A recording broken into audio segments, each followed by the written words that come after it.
warahmatullahi wabarakatuh. Suara siswa SMA terbuka kok enggak kedengaran ya? Apa terbawa sama cerita yang menikah dini tadi? Saya ulangi, Assalamualaikum warahmatullahi wabarakatuh. Selamat sore, salam sejahtera untuk kita semua. Alhamdulillah Rabbil Alamin, wassalatu wassalamu ala Rasulillah Sayyidina Muhammad wa ala Sayyidina Muhammad. Izin buka masker, izin sedah. Yang terhormat Gubernur Nusa Tenggara Barat, yang dalam hal ini diwakili oleh Sekretaris Daerah Nusa Tenggara Barat, yang saya hormati Pak Camat bersama Forkompicam.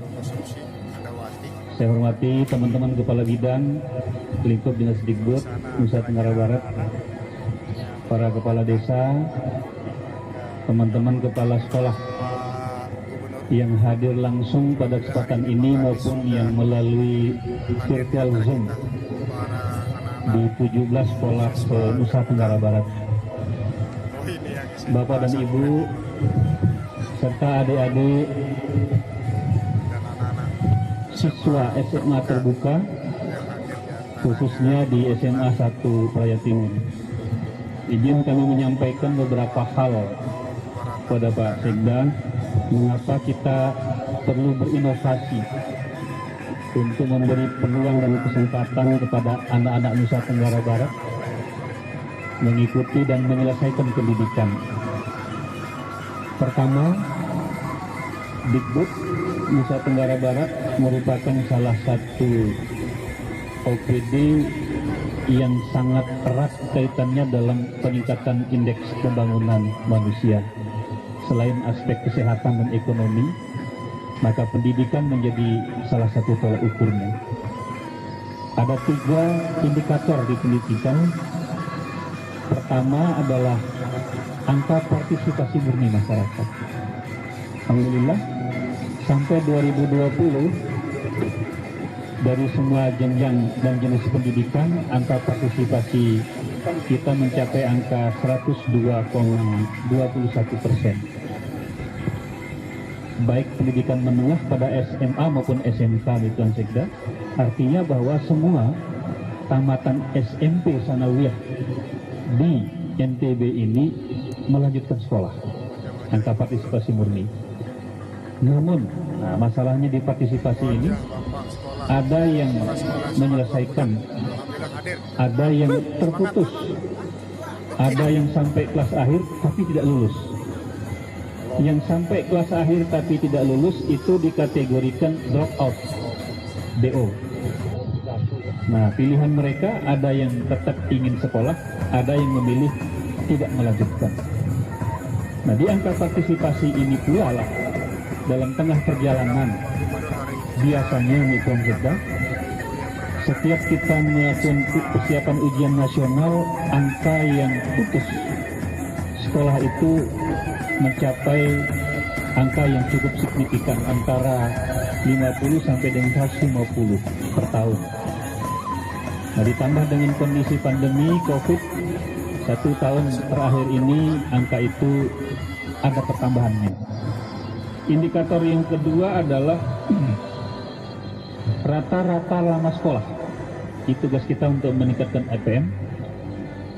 Kita di tahun 2019-2021 bisa meningkatkan persentase rata-rata lama sekolah dari 7,27 tahun jadi 7 tahun, 27 bulan 27 menjadi 7 tahun, 31. Artinya rata-rata lama sekolah anak-anak NTB saat ini berada di kelas 2 SMP menuju naik kelas 3. Walaupun kita punya banyak sarjana, punya banyak magister, doktor, profesor, tetapi pembaginya cukup banyak. Kita bisa menaikkan angkanya cukup bagus walaupun masa pandemi. Kemudian indikator yang ketiga adalah harapan lama sekolah. Provinsi Nusa Tenggara Barat di RPJMD menargetkan rata-rata lama sekolah kita adalah 13,7 tahun, setara dengan level diploma 3 gitu. Jadi kita berharap pendidikan itu semua orang NTB ini dia berada pada sarjana diploma 3. Dan di tahun 2020, 2021 kita belum mengukur. Harapan lama sekolah yang dirilis oleh Badan Statistik NTB adalah 13,48 diploma 2. Jadi cukup termotivasi masyarakat kita untuk meneruskan pendidikan. Oleh karena untuk mencapai peningkatan IPM NTB melalui dunia pendidikan diperlukan partisipasi rata-rata lama sekolah, harapan lama sekolah. Kami mencari penyebabnya, kenapa kok masih ada yang tidak bisa selesai. Ternyata jawabannya ada di dua hal, di drop out dan di putus sekolah. Walaupun angka putus sekolah di tahun 2020 masih tersisa 0,02. Jadi kita punya PR tinggal sedikit sebenarnya untuk menuntaskan. Namun banyak faktor seperti disampaikan oleh Pak Kepala Desa maupun Pak Kepala Sekolah tadi. Ada faktor sosial, ekonomi, kultur, psikologis yang tidak bisa dihindari oleh adik-adik kita sehingga mengalami putus sekolah. Berdasarkan kondisi itu, maka Dinas Dikbud Nusa Tenggara Barat melakukan konsultasi kepada Kementerian Pendidikan dan Kebudayaan sebelum menjadi Ristek Dikti untuk kami minta izin melaksanakan SMA terbuka guna memberi peluang kesempatan kepada anak-anak yang putus sekolah ini menyelesaikan pendidikan menengahnya.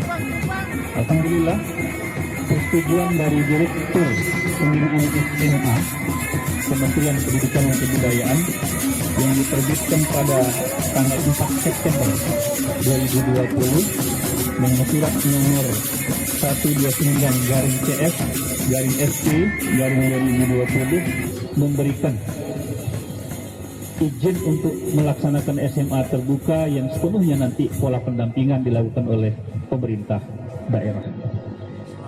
Pak Sekda yang kami hormati, kami sampaikan beberapa hal tentang prinsip penyelenggaraan SMA terbuka. Pertama,